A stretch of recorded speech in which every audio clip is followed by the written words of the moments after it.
बिहार सरकार कृषि विभाग द्वारा कृषि इनपुट अनुदान रबी 2025-26 का ऑनलाइन अप्लाई की प्रक्रिया शुरू कर दिया गया। तो अगर आपका भी पंचायत योग्य है तो आप आसानी से इस योजना का आवेदन कर लाभ ले सकते हैं।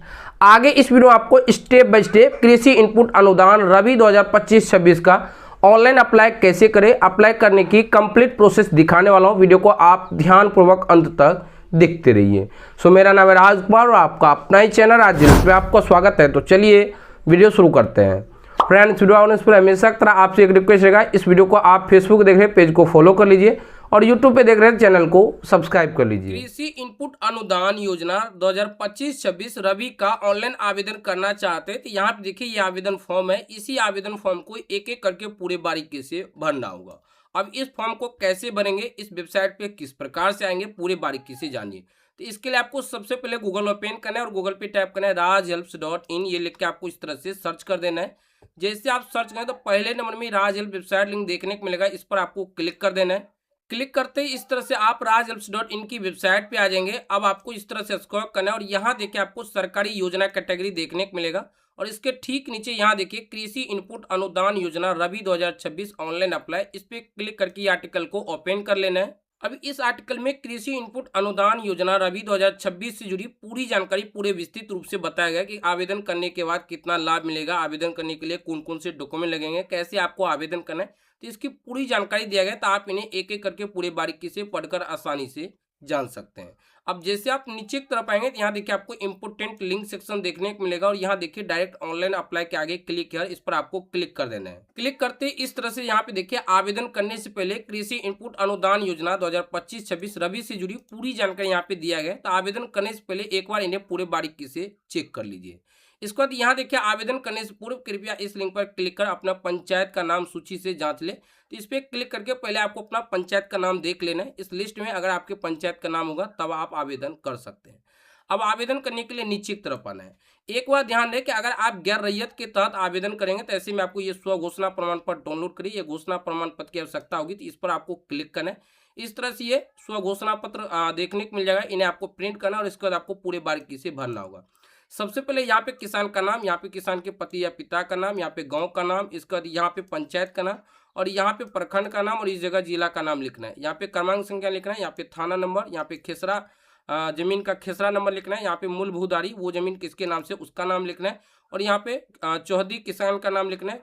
कुल खेती रकबा यानी कितने रकबा में आपने कुल खेती की उसका आपको यहाँ पे लिखना है और कितने रकबा में क्षति हुआ उसकी जानकारी यहाँ लिखना है। यहाँ पे अलग अलग दो किसान का नाम लिखना है, पहला किसान का नाम, उनका पता, मोबाइल नंबर, उनका हस्ताक्षर। इसी तरह से यहाँ पे दूसरा किसान का नाम लिखना है, यहाँ पे दिनांक लिखना है और यहाँ पे किसान का हस्ताक्षर अंगूठा निशान लगवा लेना है। नीचे की तरफ देखें तो यहाँ देखिए वार्ड सदस्य, मुखिया, सरपंच, पंचायत समिति के सदस्य किसी एक से यहाँ पे हस्ताक्षर और मोहर करवा लेना और इस साइड किसान कोऑर्डिनेटर यानी कृषि समन्वय से हस्ताक्षर करा लेना। आपको आवेदन करना होगा तो आवेदन करने के लिए फिर से इसी पेज पे आना और यहाँ देखिए आवेदन करिए, इस पर आपको क्लिक करना है। क्लिक करने के बाद यहाँ पर आपको किसान पंजीकरण नंबर 13 अंक आपको यहाँ पे एंटर करना है और इसके बाद यहाँ देखिए सर्च, इस पर आपको क्लिक कर देना है। सर्च विकल्प पर जैसे ही क्लिक करें तो सबसे पहले यहाँ पे पूछा जाएगा, किसान बंधु से आग्रह है कि आवेदन करने से पूर्व यह सुनिश्चित कर ले कि आपका बैंक खाता आधार NPCI यानी DBT लिंक है या नहीं।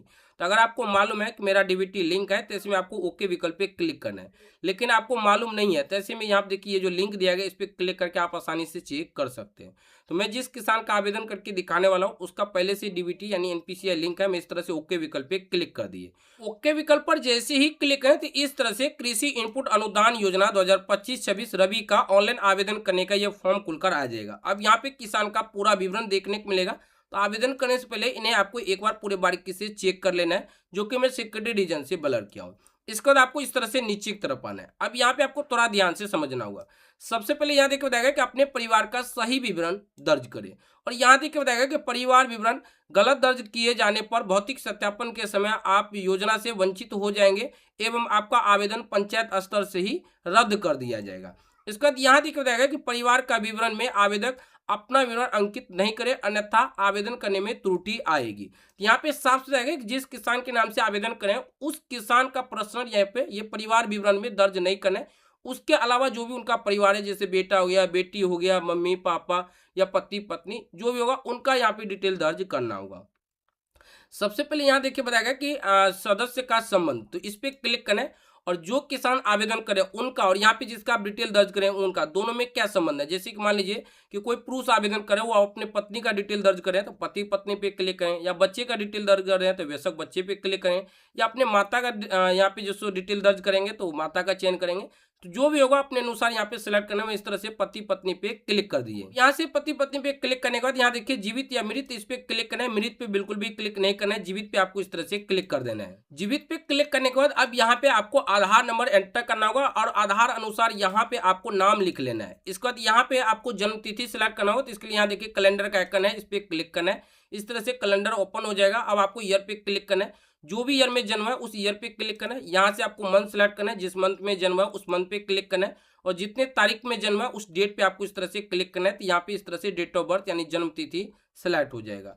इसके बाद जैसे आप बाहर क्लिक करें तो उनके आधार कार्ड में जो मोबाइल नंबर लिंक होगा उस पर ओटीपी जाएगा, वो ओटीपी सबमिट करना है और इसके बाद आपको सेव विकल्प पे क्लिक करके आपको यहाँ से फैमिली डिटेल सबमिट कर लेना है।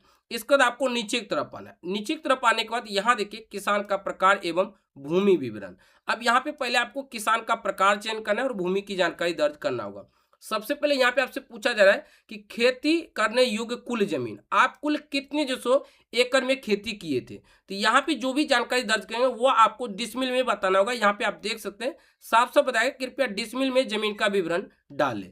तो जैसे मान लीजिए कि आपने 9 एकड़ में खेती किए थे तो 100 डिसमिल बराबर 1 एकड़ होता है, यह बात आपको ध्यान में रखना है। तो यहाँ पे आपको डिसमिल में जानकारी भरना है तो आपको 900 इस तरह से लिख लेना है, या जितने भी आप खेती किए हुए इस तरह से आपको यहाँ पे लिख लेना है। यहाँ पे आपने जमीन की जानकारी लिख लिया। अब यहाँ देखिए किसान का प्रकार पूछा जा रहा है तो इस पे क्लिक करना है। स्वयं भूधारी यानी कि आपका खुद का ही जमीन है, आप खुद ही अपनी जमीन पे खेती बाड़ी करते हैं, किसी अन्य व्यक्ति को नहीं दिया है, तो ऐसे में आप रैयत किसान होंगे तो स्वयं भूधारी पे क्लिक करना है। अब मान लीजिए कि आपका जमीन है लेकिन कोई दूसरे व्यक्ति उस जमीन पे खेती बाड़ी कर रहे हैं, बस उसको खेती करने के लिए दिए हैं, तो ऐसे में वो वास्तविक खेतीहर हो जाएंगे, तो वास्तविक खेतीहर पे क्लिक करना है। या मान लीजिए कि आप खुद एक किसान है लेकिन किसी दूसरे की जमीन पे खेती बाड़ी कर रहे हैं, तो ऐसे में आपको ये वाले ऑप्शन पे क्लिक करना है।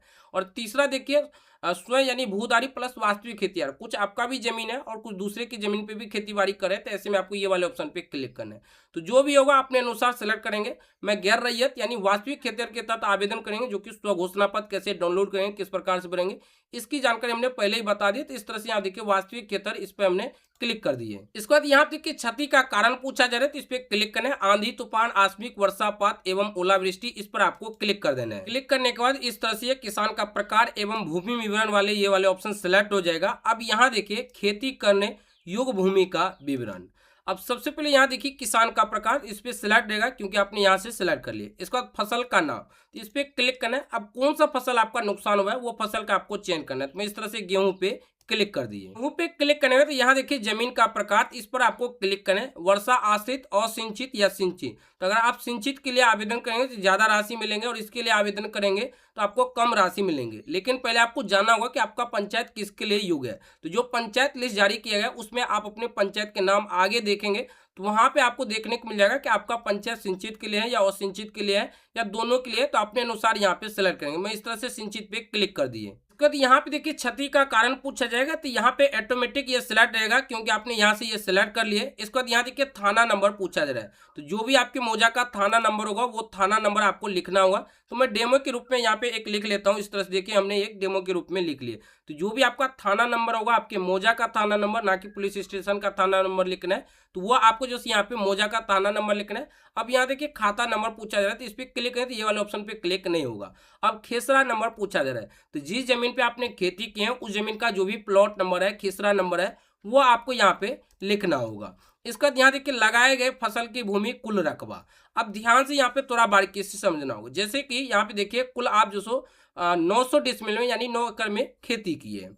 अब यहाँ पे आपसे फिर से पूछा जा रहा है, तो देखिए कई किसान क्या होते हैं कि एक जगह मान लीजिए कि 500 डिसमिल यानी 5 एकड़ में खेती किए हैं और एक जगह मान लीजिए कि वो 400 डिसमिल यानी 4 एकड़ में खेती किए, यानी 2 जगह खेती किए। तो ऐसी स्थिति में उनको 2 कॉलम में जमीन की पूरी विवरण दर्ज करना होगा। लेकिन मान लीजिए कि आप एक ही जगह 900 डिसमिल यानी 9 एकड़ में खेती किए, तो फिर आपको यहाँ पे 900 ही लिखना है और जितना आपका क्षति हुआ उसकी जानकारी आपको यहाँ पे लिखना होगा। लेकिन मैं जिस किसान का आवेदन करने वाला हूँ इसका 2 जगह खेती है और दोनों जगह नुकसान हुआ है, तो यहाँ पे मैं दोनों जानकारी दर्ज करेंगे।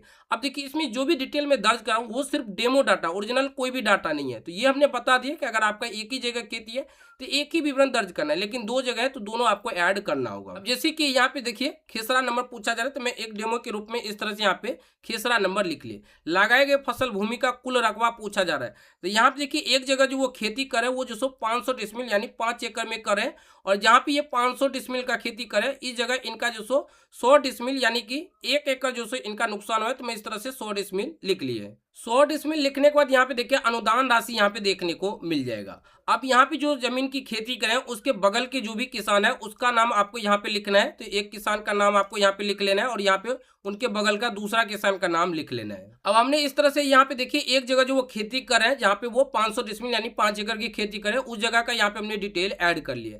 अब इनका जो दूसरे जगह भी है तो मैं इस तरह से यहाँ पे देखिए न्यू रो पे क्लिक करेंगे, लेकिन मैं यहाँ पे पुनः कहना चाहूंगा कि अगर आपका एक ही जगह 900 डिसमिल है या फिर आप एक ही जगह खेती करें तो फिर आप यहाँ पे 900 डिसमिल लिखेंगे और जितना आपका नुकसान है वो आपको लिखना होगा।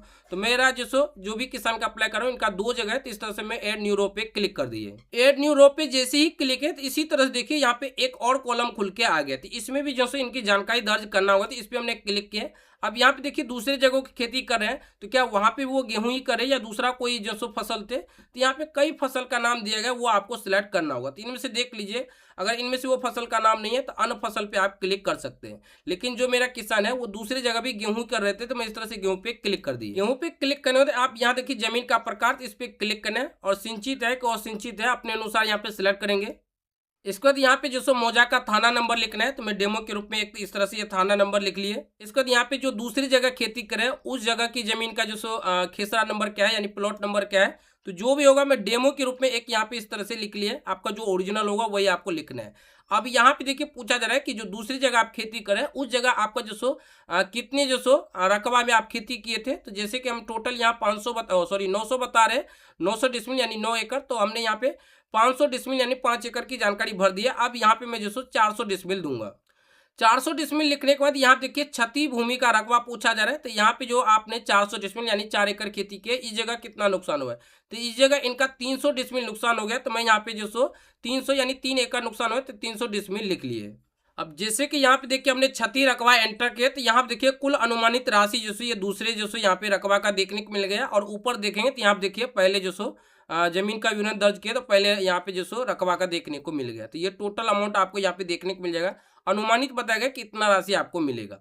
अब ये जो दूसरे जगह की जमीन की डिटेल दर्ज किए हैं इसके अलग अलग ये दो किसान है उनका नाम लिखना है, तो यहाँ पे पहला किसान का नाम लिखना है और यहाँ पे दूसरा किसान का नाम लिखना है। इस तरह से आप डिटेल एंटर करेंगे। मैं पुनः कहना चाहूंगा कि अगर आप दो जगह खेती किए तब आपको इस तरह से दो आपको एंटर करना है। हो सकता है तीसरी जगह भी किया है तो इस पर क्लिक करके तीसरी जगह का भी जानकारी एंटर करना है, लेकिन आप एक ही जगह खेती किए तो ऐसे में आपको ऐड न्यू रो पे क्लिक करने की आवश्यकता नहीं होगी, ये पहले वाले में पूरा डिटेल दर्ज करेंगे। इसके बाद नीचे की तरफ आना है और यहाँ देखिए शपथ पत्र दिया गया, तो इन्हें आपको पूरे बारीकी से पढ़ लेना है, और इसके बाद ये जो तीनों बॉक्स है इस तीनों बॉक्स पे आपको इस तरह से टिक कर देना है। इसके बाद यहाँ देखिए कैप्चा कोड देखने को मिलेगा, हूबहू ऐसे कैप्चा आपको यहाँ पे एंटर करना है। इसके बाद यहाँ देखिए गेट ओटीपी, इस पर आपको क्लिक कर देना है।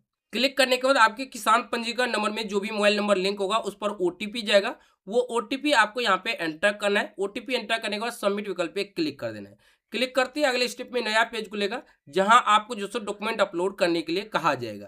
तो अगर आप गैर रैयत के तहत आवेदन कर रहे हैं तो ऐसे में आपको वही स्वघोषणा पत्र स्कैन कर अपलोड करना होगा, जो कि कैसे आप डाउनलोड करेंगे किस प्रकार से बनेंगे इसकी जानकारी हमने पहले ही बता दी। लेकिन आप रैयत के तहत आवेदन करेंगे तो ऐसे में आपको जमीन की रसीद या एलपीसी सर्टिफिकेट दोनों में से कोई एक दस्तावेज स्कैन कर अपलोड करना होगा, और इसके बाद अंत में सबमिट विकल्प पर क्लिक कर आसानी से सफलतापूर्वक आवेदन कर सकते हैं। तो यही एक जानकारी थी कृषि इनपुट अनुदान योजना से जुड़ी। उम्मीद है कि ये वीडियो आपको बेहद पसंद आएगा।